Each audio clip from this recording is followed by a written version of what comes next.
Algunas cuestiones, algunas aclaraciones previas. Esta ley está cargada desde mi apreciación, ¿no? Las verdades no existen, las únicas verdades que existen y son irrefutables son las metafísicas, el resto de las verdades son siempre relativas.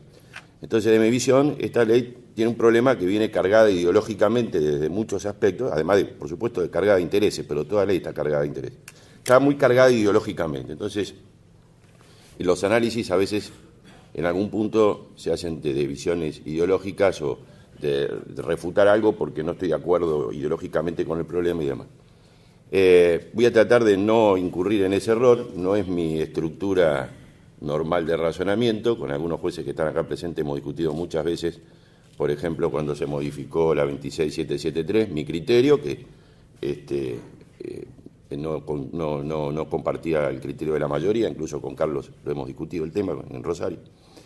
Esta ley, el problema de la Argentina, no en esta ley, el reflejo del debate ayer a la tarde, es la baja calidad institucional que tenemos. Somos un país subdesarrollado porque tenemos baja calidad institucional.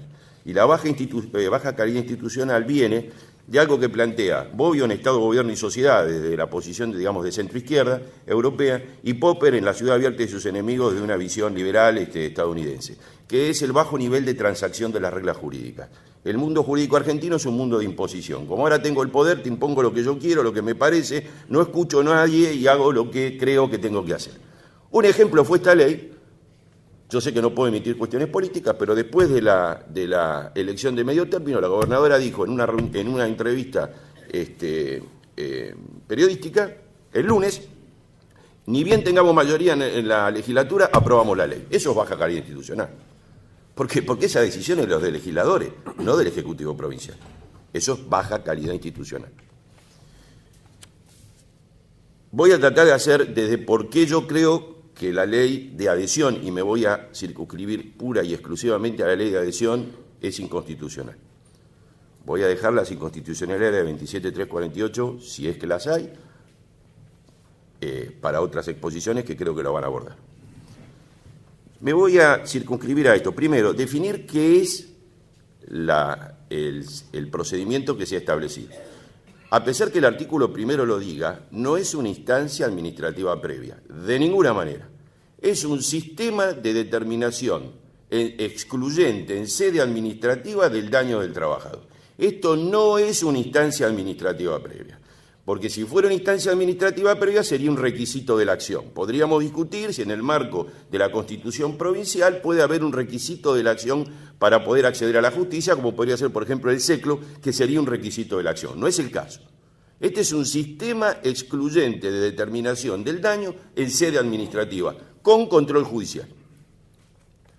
A partir de ahí, a pesar de que el artículo primero dice eso, porque la 27348 tiene varios errores de redacción, pero fíjense lo que dice el artículo cuarto de la 27348, el segundo párrafo. La adhesión precedentemente referida importará, y acá está el punto, la delegación expresa a la jurisdicción administrativa nacional de la totalidad de las competencias necesarias para dar cumplimiento a lo establecido en los artículos 1, 2 y 3 del presente y al primer apartado del artículo 46 de la 24557.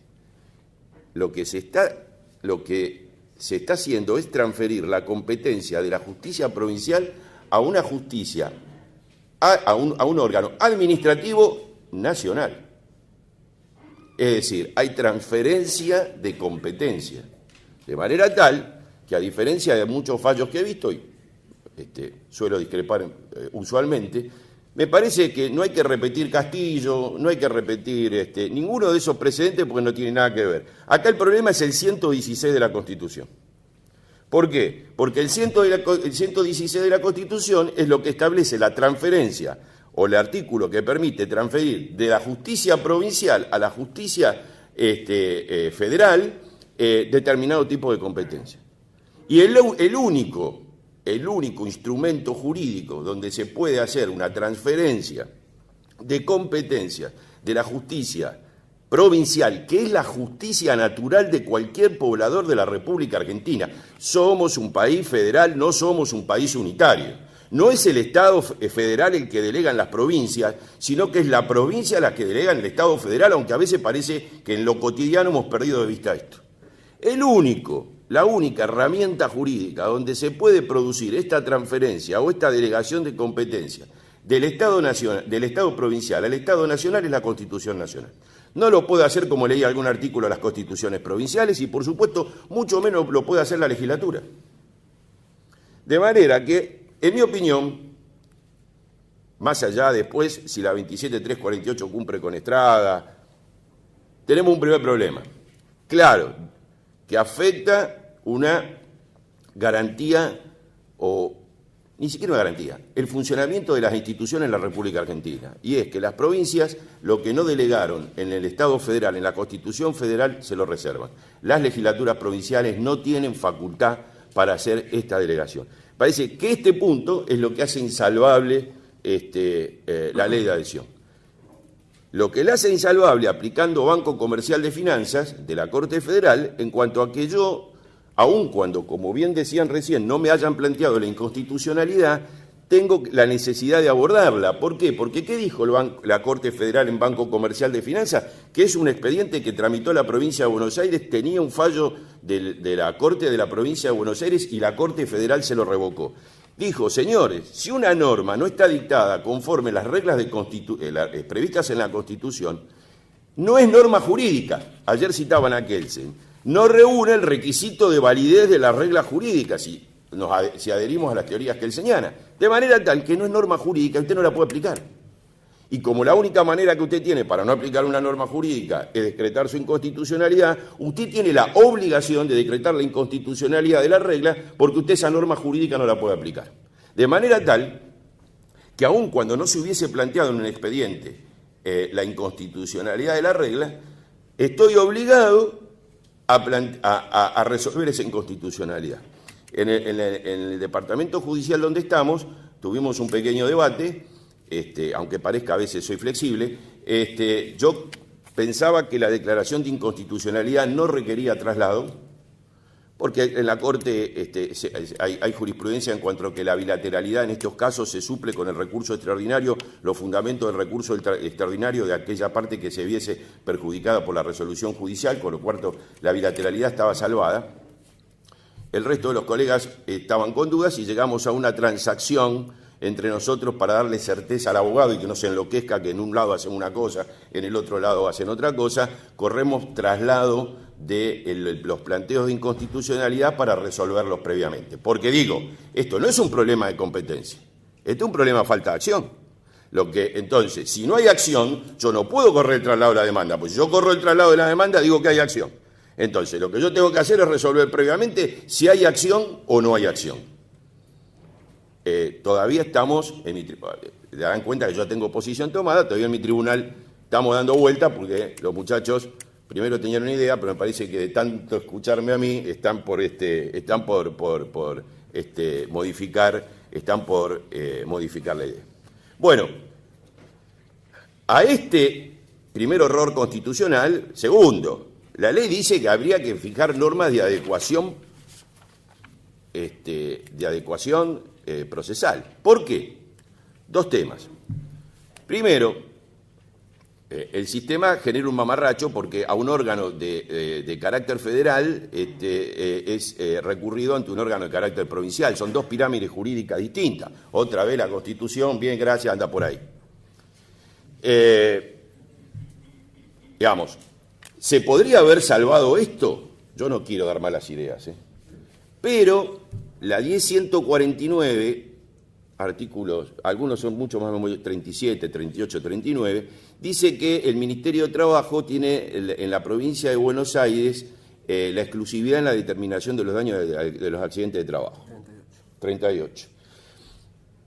Todo este argumento se me cae si el Estado provincial hubiera actuado inteligentemente y hubiera hecho en el marco del 125, primer párrafo de la Constitución, un acuerdo con el Estado federal, y el Estado federal hubiera dicho, a ver, lo voy a decir de una manera grosera, no técnica, le hubiera alquilado las comisiones médicas para que ejecuten la 10.149, porque ahí el argumento de que yo estoy haciendo como órgano de apelación de un órgano federal no va, y tampoco toda la argumentación que acabo de hacer sobre el 116 se caería porque no habría transferencia del Estado provincial al Estado federal.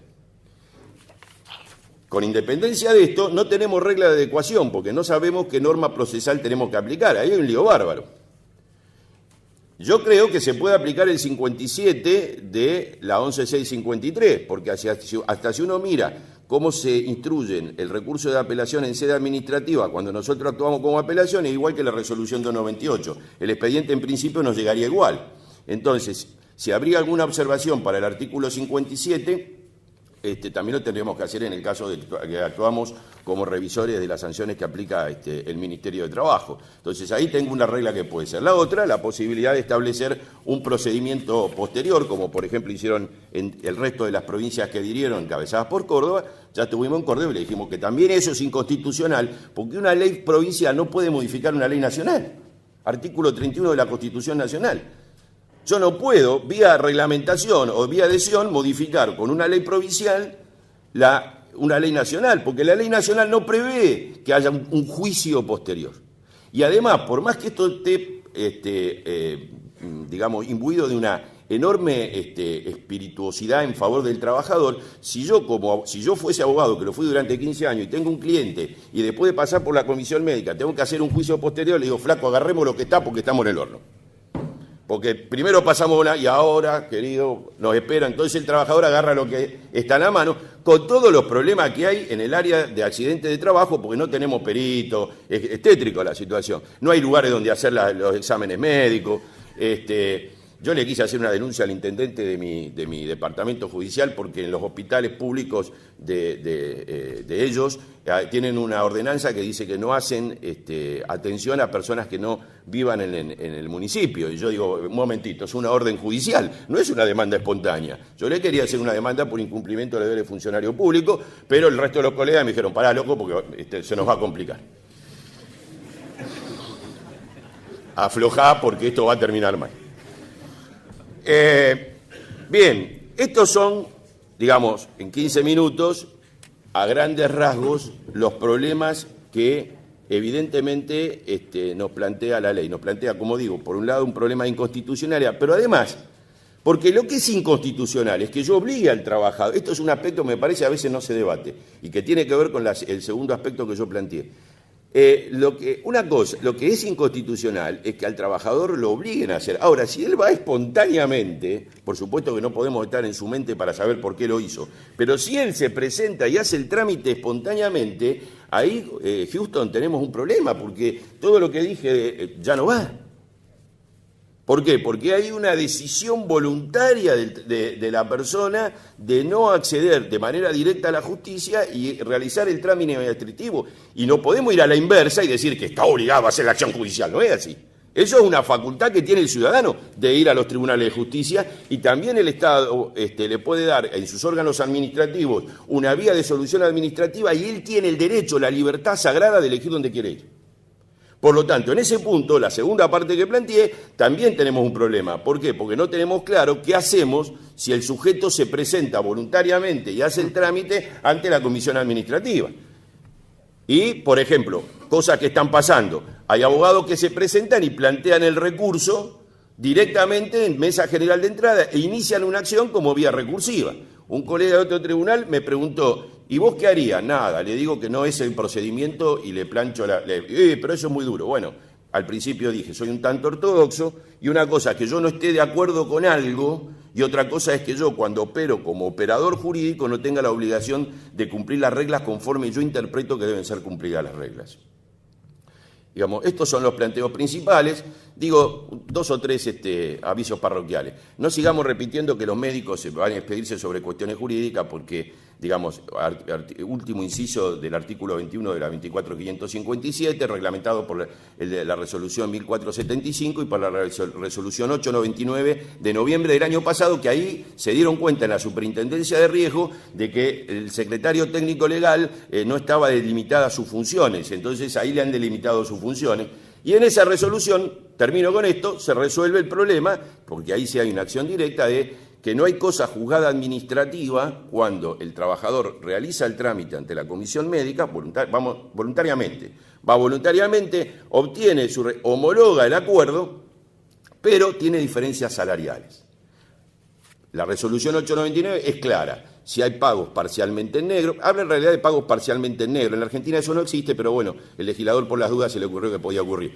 Pero también podría tener subcategorización, por lo cual tiene créditos para reclamar, podría tener salarios sin pagos, podría tener horas extras sin pagas y por lo tanto él requiere de una acción judicial, después se puede discutir si es una acción de certeza, si es un proceso de conocimiento, porque eso dependería de cada situación particular, tendiente a determinar cuál es el valor del salario y una vez que obtiene la sentencia judicial, se presenta nuevamente ante la comisión médica, pide la revisión del valor de la prestación dineraria, se debe producir la readecuación, porque hay una orden judicial que dice que el salario es distinto y a partir de esa situación el pago al trabajador con intereses de las diferencias.